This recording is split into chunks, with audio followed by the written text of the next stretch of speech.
مدات کو بہتر سمجھنے کے لیے اس کی علامت کا معلوم ہونا بہت ضروری ہے۔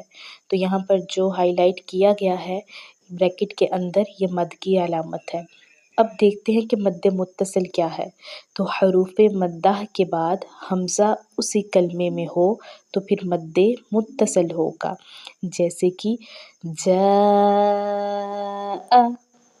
اب یہاں پر جو جاء ہے یہ ایک کلمہ ہے، تو یہاں پر کیا ہوا ہے کہ مد کے بعد حمزہ جو آیا ہے وہ اسی کلمے میں آیا ہے۔ قرآن پاک میں سورہ نصر میں آپ دیکھیں کہ یہ لفظ آیا ہے، یہ کلمہ آیا ہے، تو پڑھ کے دیکھتے ہیں، جیسے کہ اذا جاء نصر اللہ والفتح۔